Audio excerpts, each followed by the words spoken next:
¿Cómo están? Bienvenidos a una nueva entrega de Venezolano que huele y brilla. Nosotros seguimos buscando en el mundo esos venezolanos que están haciendo cosas que yo les cuento aquí todos los martes. Y son historias hermosísimas, historias inspiradoras. Tajiana Adrián Colmenares es nuestra próxima invitada. Ella es comunicadora. Ella también es publicista, ella también es docente y todo lo que tiene que ver con el mercado también lo plasma en su profesionalismo de todos los días. Mercadóloga. Sus investigaciones las ofrece a sus docentes en las distintas universidades donde da clases en México. Vamos a conocerla. Aquí la tenemos, a Tajiana. Ella, la verdad es que me permitió comenzar por un área que es tan bonita, tan apasionante como lo es la docencia, Tajiana. Y he visto pues que estás en muchas universidades en México y das clases acerca de mercadotecnia, de la comunicación integral, haces talleres de medios, de audiencia, todo lo que tiene que ver con el marketing, con el mercadeo. Esto es un mundo, porque además, independientemente de lo que tú pudiste haber aprendido hace muchos años antes de llegar a México, pues lo puedes poner en práctica hoy en día, pero prácticamente se trata de un trabajo diario, o sea, de una investigación permanente, eres una estudiosa permanente, porque en esto que tiene que ver con todo lo que tiene que ver con la mercadotecnia, pues sin duda alguna, los avances de la misma tecnología hacen que todos los días cambien la cosa. Así que bienvenida y gracias por permitirnos conocer tu historia, querida. Gracias a ti, Alba Cecilia, por la invitación. Es un placer y un privilegio estar aquí contigo, sobre Bueno. todo hablando de lo que es la gran pasión de mi vida, que efectivamente es la docencia. Eso me tomó un tiempo descubrirlo, no fue así que, bueno, quizás cuando era pequeñita, sí, en algún momento dije, sí, yo quiero ser maestra, pero luego la realidad es que la profesión me llevó por otra ruta, ¿no? Sin Ajá, embargo, mi esposo empezó a dar clases en la católica y yo tenía como esa inquietud desde hacía un tiempo y le dije, oye, ¿por qué no me ayudas para ver si yo puedo dar clases allá también? Y a pesar de que yo soy egresada de la católica y él no, él fue el que introdujo mi currículum en la Escuela de Comunicación Social donde yo me había graduado, en la que yo me había graduado. En ese momento era Pedro Navarro, el coordinador académico, una persona que me enseñó muchísimo de la parte de la docencia. Con él abordé mis primeros semestres en la Católica y por allí empezó mi carrera como docente y eso fue ya por allá por 2010. ajá. 2010. En el Este, 2010, aquí en la Universidad Católica. sí, Y allá en la... cuando te vas a México, ¿qué ocurre contigo y la docencia? ¿Qué Bueno, tuve que darle una pausa porque cuando yo me vine para México, ¿En eh, qué año? eso fue en el año 2017. Ok, En perfecto. octubre de 2017, ahora dentro de una semana vamos a cumplir, menos de una semana vamos a cumplir 7 años acá. Sí, sí, sí, sí. En ese momento era impensable que continuara con la labor docente porque yo llegué de la mano de una compañía de medios transnacional en un cargo bastante alto, muy demandante desde el punto de vista de horas destinadas a eso. Y además teníamos digamos, el añadido de que, tú sabes, sabíamos que venía un proceso de adaptación a un Mm, nuevo país, a nuevos roles dentro de la familia, a cambio de escuela para los hijos, o sea, todo lo que implica un cambio de esa naturaleza, ¿no? mm. Entonces yo dije, bueno, yo voy a pausar por un momento y en cuanto pueda, desde esta misma empresa, empezaré a ver cómo hago para articularme y continuar la docencia acá, pero no Claro. pude, no pude, los Ajá. 2 años y medio que Porque estuve trabajando con esa era empresa, mucho trabajo, obviamente. sí. Y tú allí te desempeñaste en esa empresa con la misma, dentro de la misma metodología que significaba para ti ese día a día, pues todo lo que tenía que ver con las estrategias de mercado, en fin, todo lo que giraba en torno a una marca que significaba pues hacerle un estudio de mercado y arrancarla pues como tiene que ser. Pero no era arrancarla, era una marca que ya estaba muy establecida, una Ajá. compañía, como te digo, Que global. también necesita una estrategia de mercadeo para que se mantenga, ¿cierto? Obviamente, obviamente. Yo, digamos, los últimos 25 años de mi carrera he estado muy vinculada a todo lo que es la televisión por suscripción o de paga en América Latina. Estuve primero 18 años en HBO, un periodo muy feliz de mi vida, laboralmente, de mucho Sí. crecimiento, de aprendizaje, de conocer mucho los hábitos de audiencia y de preferencia de contenidos en toda América Latina. Y luego vine con esta otra empresa que es NBC Universal, con quien estuve 2 años y tantito, y con quien estoy muy agradecida porque de la mano de ellos me vine para México, ¿no? Entonces, pero cuando llegué aquí, pues entre el cambio de país, el cambio de trabajo, el cambio de escuela de mis hijos y todo, pues bueno, había un proceso de adaptación y dije, no, ahorita no, más adelante, pero el más adelante no se pudo mientras estuve en la empresa, ¿no? Sí, Y después lo que sucedió fue que en 2019 hubo una reestructuración en la empresa, yo me quedé sin trabajo y en 2020 vino la pandemia, que nos cambió la vida a todos. a todos, sí. Entonces, ese año, yo había establecido contacto en un chat de venezolanas, en un chat de WhatsApp de venezolanas, había establecido contacto con una venezolana que ya yo me había dado cuenta que trabajaba en la Universidad Iberoamericana. Y no Ajá. pensé en mí, le mandé fue el currículum de mi esposo. Le dije, mira, mi esposo, porque ese contacto había sido antes de que yo me quedara sin trabajo. Y como él no estaba trabajando en ese momento, le dije, mira, mi esposo, tal, qué sé yo, bueno. Pero aquí son muy exigentes con la educación y si tú no tienes un título de maestría, o sea, un título de cuarto nivel, no puedes dar clases en pregrado. Ujú. Entonces, Eso te iba a decir, que si las reválidas y todo eso. Déjeme decirle que Tajiana es la esposa de Feoce Santaella, quien entrevistamos ya hace un tiempo aquí en Venezolano, que vuelve y brilla como escritor, un escritor muy famoso, y bueno, tú estabas buscando trabajo para tu marido y te salió trabajo a ti. sí, después con el tiempo me salió, fue a mí. Ese año de la pandemia fue muy lindo porque ese año venía por ahí o sea, estábamos todos en el shutdown, tú sabes, estaba todo cerrado, nada estaba funcionando, pero ya yo había aplicado para la Universidad Iberoamericana y me dijeron que sí me podían considerar. No para este semestre de otoño, que empieza aquí en agosto. Aquí los semestres son calendarios, son año calendario, no como los de Venezuela que empieza en septiembre y termina en febrero, no. Aquí empieza en enero y termina en mayo. Luego viene el semestre de verano y luego viene el de otoño que empieza en agosto y termina la primera semana de diciembre. Entonces me dijeron que para ese semestre de otoño 2020 no me podían considerar, pero para el siguiente de 2021 sí. Y efectivamente me dieron una materia online, porque todavía estábamos en pandemia y las clases todavía eran a distancia. Claro, Entonces empecé con esa materia y ese mismo año conseguí trabajo también. Entonces ya me en volví otra universidad. en otra empresa. Sí, Porque es que es impresionante. Yo me voy a poner los lentes porque es que son varias universidades. Eres una, profesora en una materia de planificación e inversión de medios, en Anahuac, directora de marketing y nuevos negocios, de Produ, que ya vamos a hablar en la próxima parte de esto, porque esto es otra cosa, esto tiene que ver con entrega de premios y todo eso que, ujú, que, que son muy interesantes y tiene que ver con las producciones pues, a nivel latinoamericana. También pues eres profesora en la Universidad Iberoamericana en materias como mercadotecnia, comunicación integral, talleres de medio, audiencia, bueno, líder estratégico de presupuesto para Latinoamérica. Estos son carreras específicas donde tú estás dando clases, carreras específicas que tienen que ver con preferencias en lo que a contenidos en Latinoamérica se refiere, canales de televisión o hoy en día también el streaming está inmerso en todo este mundo. sí, por supuesto, hay algo de eso y eso es lo que a mí me permite vincular mi carrera profesional en la que todavía estoy activa con la docencia. Y eso es algo que valoran mucho los estudiantes, recibir clases, información, Claro.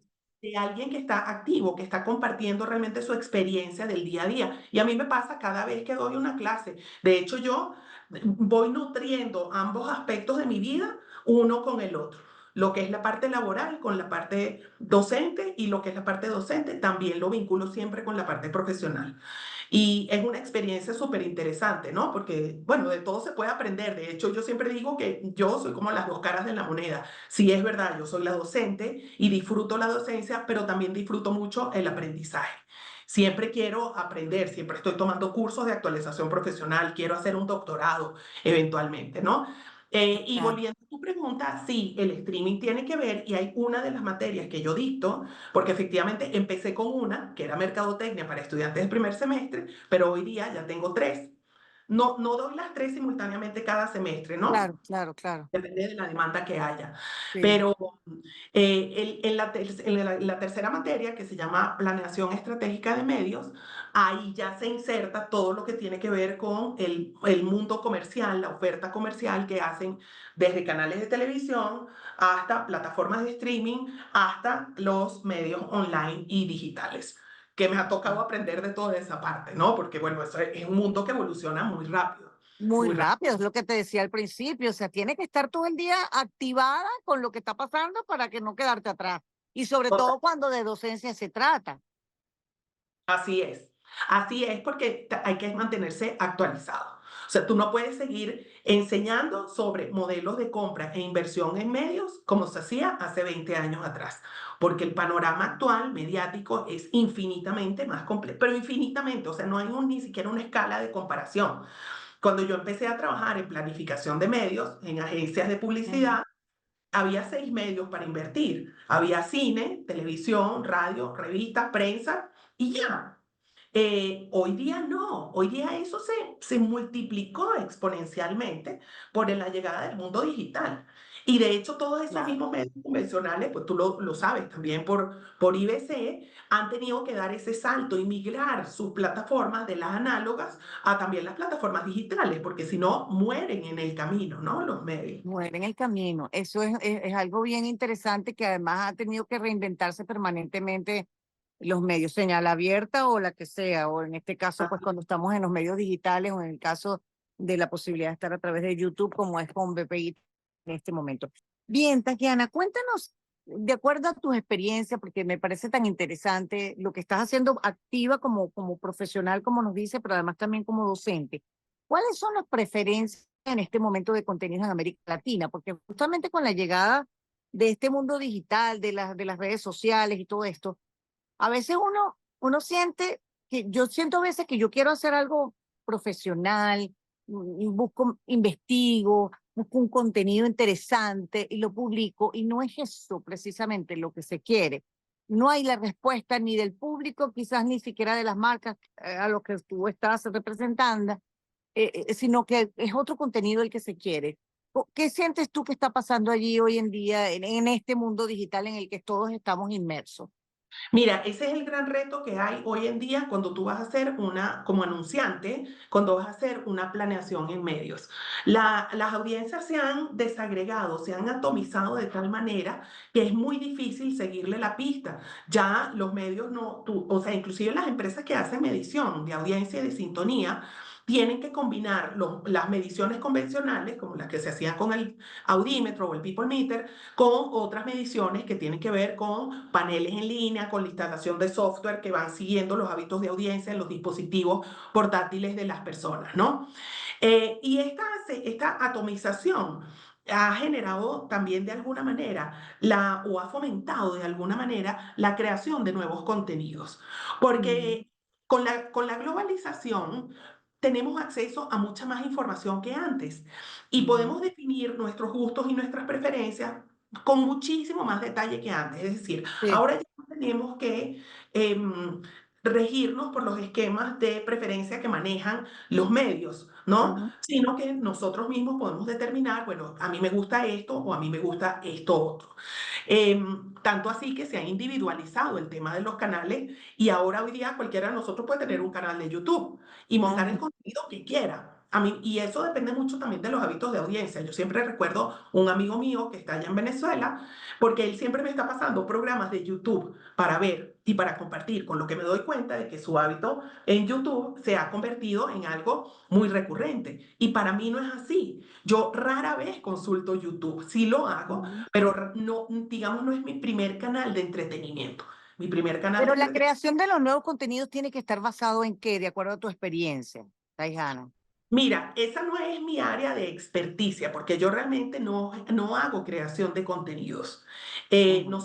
Yo lo que me he dedicado más bien es como a estudiar lo que tiene que ver con contenidos desde las grandes plataformas de comunicación, más Ok. que desde las pequeñas digitales o las pequeñas, salvando las distancias, no, no son Claro, pero pequeñas. en esa investigación que tú haces de las grandes, comparando las pequeñas, pues digámoslo así, como dices tú, salvando la distancia, ¿Hay algo que ha cambiado en eso de que del Por supuesto. contenido? Todo, Sí, ha cambiado sí, todo. por La supuesto. forma de presentarlo, lo que vas a decir y cómo lo vas a decir. Todo ha cambiado, ¿no? E inclusive la duración. Mm, Hoy día todavía las grandes televisoras siguen produciendo series de largas temporadas, de larga data, de 24 episodios, sí. pero la tendencia se ha reducido a crear series o miniseries que son de 6 episodios que las terminaste, las viste y ya está. Es que Porque además esto es lo que buscamos, pues los que vivimos en un corre-corre como yo, así, eh, si tiene 24 digo, no, ya yo voy por la mitad y me aburrí. Necesito algo que me lo diga en 2 días y yo me pego ahí seguro, pero que sea corto, pues. Esa es la eh, tendencia, qué interesante eso. ¿Y qué más, Tayana? exactamente. Eso y también los formatos que son de no ficción, los que son documentales y los reality show, ya que son como el reggaetón, nos guste o no nos guste, llegaron para quedarse. Entonces los Sí. reality se han convertido en un género de súper preferencia de las audiencias y ha sido una experiencia súper interesante porque yo, por ejemplo, le pregunto a mis estudiantes si están siguiendo algún reality show y lo siguen, pero no desde la plataforma de origen, digamos, no desde el canal desde donde lo emiten, sino a través de las redes sociales. La información que les llega, por ejemplo, por TikTok y ese tipo de plataformas. Es un ¿Y los fenómeno. reality shows también han tenido una evolución importante o sigue siendo lo mismo presentar lo que la vivencia que tiene en ese capítulo el grupo de personas que están? Vamos a suponer un reality show de competencia, por poner un Ujú. ejemplo. Sí, yo creo que hay de las dos cosas. Hay quienes han mantenido sus formatos originales porque son del gusto de la audiencia y hay quien ha buscado evolucionar para probar otras cosas. Entonces, depende de la plataforma y depende del show. Ahí sí no creo que no hay como una regla, ¿no? Respecto hacia Ujú. dónde están evolucionando o cuál es el futuro. Yo creo que van a seguir siendo parte de la preferencia de la audiencia porque a la gente le gusta ver, al público le gusta ver qué hacen los demás, ¿no? Tú sabes, hay un poco de este voyerismo que nos caracteriza a todos los seres humanos, mayor o menor medida en algunos casos, pero a todos nos encanta ver qué se dicen, cómo se tratan, qué, y cómo está eso que está pasando en la vida real. Ujú. Entonces, eh, en el caso tuyo, como activa, como profesional de esto que tiene que ver con el mundo de la mercadología, de la publicidad, ¿qué recomiendas? ¿Tú le estás recomendando qué a tus empleadores? Independientemente de lo que digas a tus alumnos, que debe ser lo mismo. Pero si te toca hacer una planificación de estrategia en este momento de contenido, de lo que se tiene que mostrar y lo que se tiene que ofrecer para que realmente venda, que es el negocio de todo esto, Sí, qué dices a esa marca? sí, que hay que buscar el alcance a través de todas las plataformas posibles. Cuando antes una estrategia era, vamos a concentrarnos en un par de medios, hoy día esa fórmula es absolutamente obsoleta.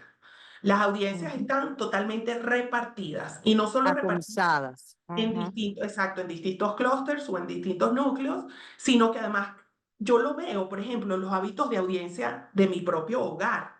ujú, Cuando ve algo de entretenimiento mi esposo y qué ve. Como mi hija pequeña que tiene 11 años, sus preferencias son algunas series de alguna plataforma, pero sobre todo ve los shorts de YouTube que provienen de contenido montado por algunos influencers. Y de ujú. hecho, a mí me encanta cuando ella me dice, mami, ¿quieres venir a ver esto conmigo? Y yo, ay, sí, claro, probablemente es un video que yo no buscaría jamás, pero sí me gusta compartir con ella para ver qué es lo que ella está Claro, viendo, ¿no? O claro. sea, Eso dice forma parte de ahorita, tu investigación. no, pero y también desde el punto de vista de más como De madre. mamá, claro. Hoy día, el problema, el gran problema con los hijos es que están expuestos a una cantidad de contenidos de información que son inmanejables, Alba Cecilia, aun cuando tú pongas Me da todos los softwares miedo. de seguimiento, límites y todo lo que tú quieras, o sea, realmente el control es relativo. Entonces a mí me gusta compartir con ella porque siento que ella puede venir a decirme, mira, sí, yo estoy viendo esto, lo estoy compartiendo contigo y así yo monitoreo qué contenidos hay. Pero de la misma manera veo qué es lo que está viendo mi hijo y sobre todo cuándo lo ve y dónde lo ve. Él empieza a ver una serie, por ejemplo, en su teléfono y termina viéndola un día en la noche, tardísimo, en casa, ya desde la plataforma. Ujú, Entonces, eso hace dificilísimo rastrear dónde están las personas para lograr, tú sabes, impactos de parte de los anunciantes, de parte de la publicidad. Y entonces, claro.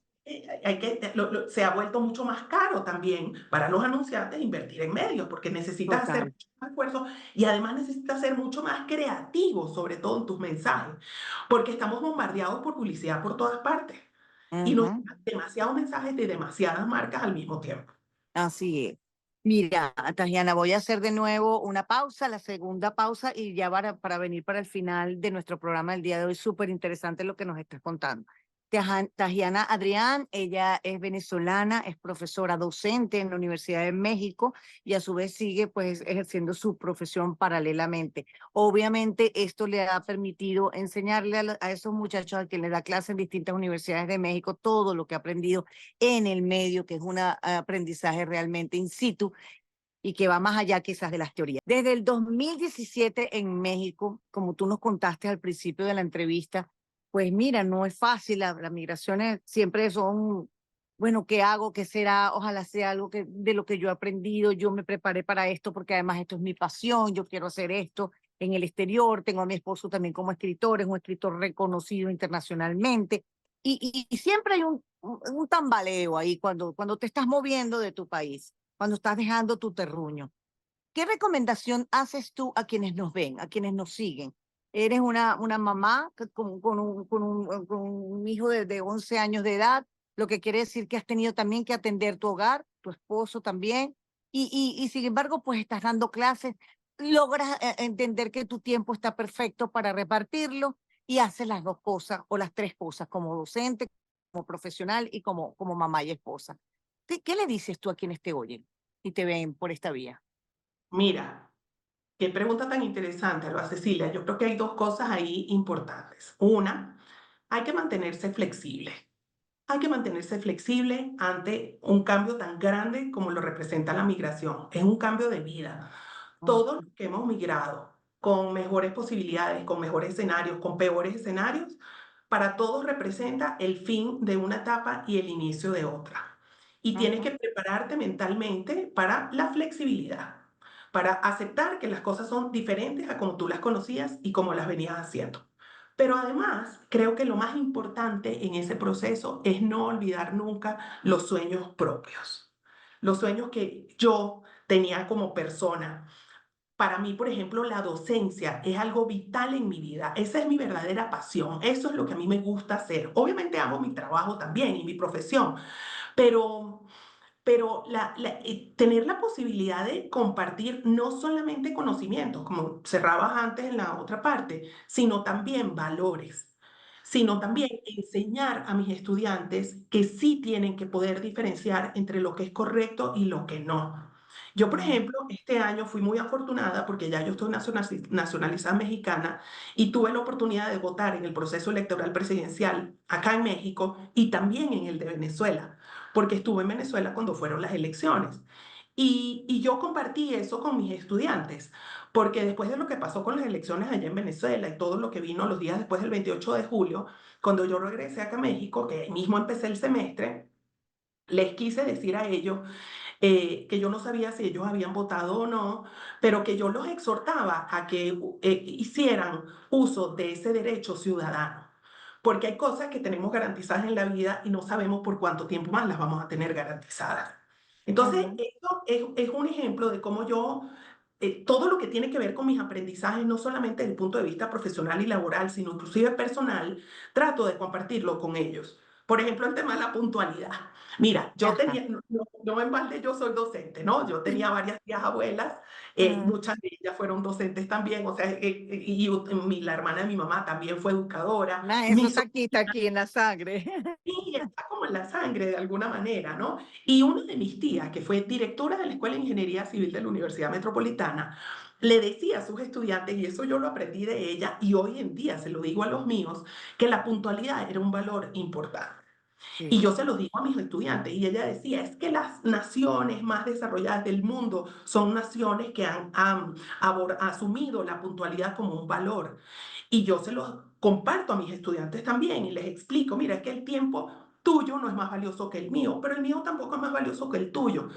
Cuando tú tienes una cita y una clase es una cita, eso es un compromiso y tú estás mostrando respeto cuando tú estás llegando a tiempo, respetando el tiempo de los demás, de de los tus demás. profesores, de tus compañeros. Entonces no es solamente la parte, digamos, académica, ¿no? Sino también tratar de transmitir esos valores que son importantes. Y son valores que además se han perdido en el mundo entero. Aquí en Venezuela decimos, no, que aquí se han perdido los valores, que es en el mundo entero que se han perdido los valores.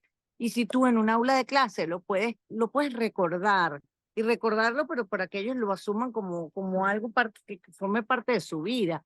Bueno, ya tú estás construyendo un mundo nuevo, diferente, o por lo menos que recoja y retome la posibilidad de poner en práctica en su vida cotidiana y su vida profesional esos valores que son tan importantes, ¿no? La puntualidad es un valor, el hecho de ser disciplinado es otro, el estudio, la responsabilidad, el compromiso, o sea, son muchos.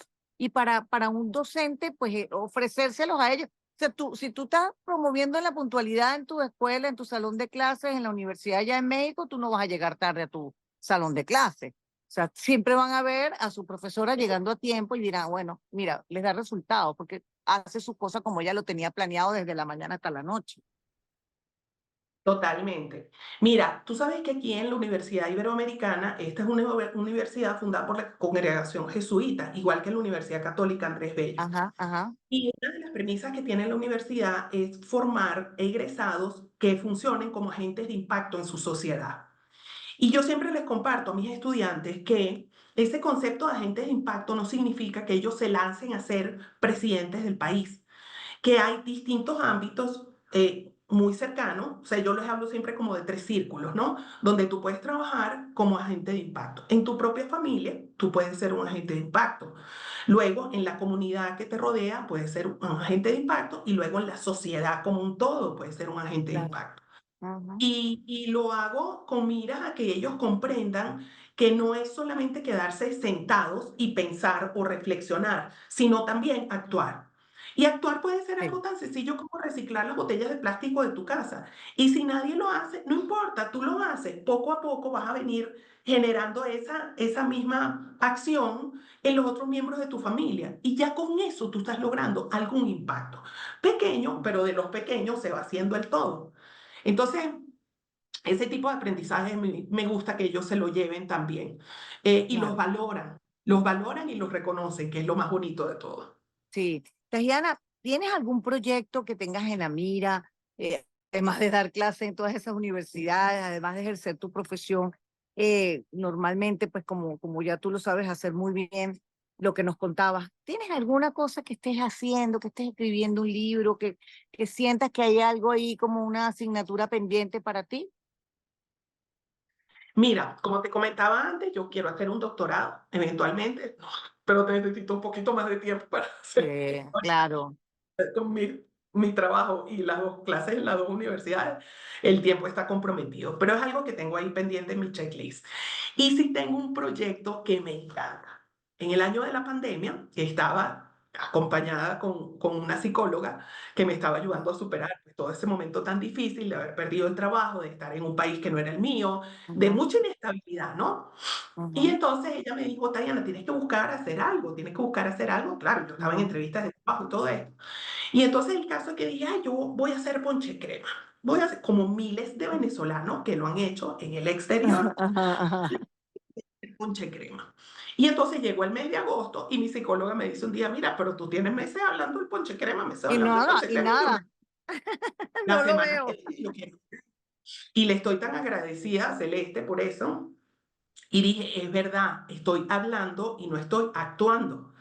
Bueno, y me puse inmediatamente las pilas y ahí sí hice 4 recetas, organicé una prueba de producto como si fuera una investigación de mercado, No, no, diseñé la no, etiqueta. buenísimo. Utilicé todos los recursos que yo había aprendido durante toda mi vida de mercadotecnia y diseñé un producto. Le creé una historia, le creé una etiqueta, claro, con gente que me apoyó, ¿no? Mi Sí, cuñado me claro. ayudó con el diseño, mi mejor amigo que vivía aquí en México me ayudó con las fotos, me ayudó con la prueba de producto y lo empecé a comercializar a escala muy pequeñita, ¿no? Una Ajá. cosa absolutamente artesanal. y eso me ¿Qué pasó salvó con la ese ponche vida. crema? Eso existe todavía, pero ¿sabes qué es lo más curioso? Que le gusta más a los mexicanos que a la misma comunidad venezolana. Yo le vendo más a mexicanos porque aquí hay una bebida, digamos, parecida que se llama rompope, pero es Ajá. diferente, es mucho más liviana, el sabor a licor es mucho más fuerte, no es tan dulce, pero también es una bebida que pues, se podría decir que se parece un poquito al ponche crema. Y Ajá, entonces ajá. yo también he aprendido algunas cosas. En Venezuela el ponche crema lo compramos en diciembre y aquí yo he detectado otras oportunidades de estacionalidad que tienen que ver con el Día de la Madre y el Día del Padre. Y hoy día mis amigos, compañeros y conocidos mexicanos me piden el ponche crema antes de que yo haya empezado a producirlo. Ese Bueno, bueno, bueno, proyecto adelantando de allá, emprendimiento. Tajiana, en México, la Navidad. Pero qué maravilla, o sea, Día de la Madre, Día del Padre y Navidad. Qué interesante esta historia, no la sabía, había investigado sobre ti, pero no sabía esto del ponche crema, bellísimo. Bueno, se dan cuenta que este es el mejor ejemplo y todos mis invitados de venezolanos que huele y brilla, todos en cualquier parte del mundo siempre demuestran esa bonita cara de lo que significa emigrar y la bonita cara de lo que significa asumir las responsabilidades cuando llegas a un país y hacerlo bien, como lo has hecho tú. Un honor, un placer haberte tenido con nosotros, porque además eres hermana de mi querida compañera y amiga Aila Adrián. Y cuando Aila me habló de ti, yo le dije, yo quiero ese teléfono ya, la voy a contactar para traerla, porque siempre hay que destacar el trabajo que ustedes están haciendo afuera. Igual para Fedosi, un abrazo muy grande. Muchas gracias, Alba Cecilia, por la invitación. Muchísimas gracias por este rato y te deseo todo el éxito del mundo, que sigas. Eres una periodista que admiro desde que yo estudiaba periodismo. Así que muchas felicitaciones y gracias por la oportunidad. Tajiana Adrián Colmenares es otra venezolana que vuela y brilla y así pues la próxima semana tendremos para ustedes muchísimo más. Los buscamos en el mundo entero y aceptamos sus propuestas. Gracias por su atención.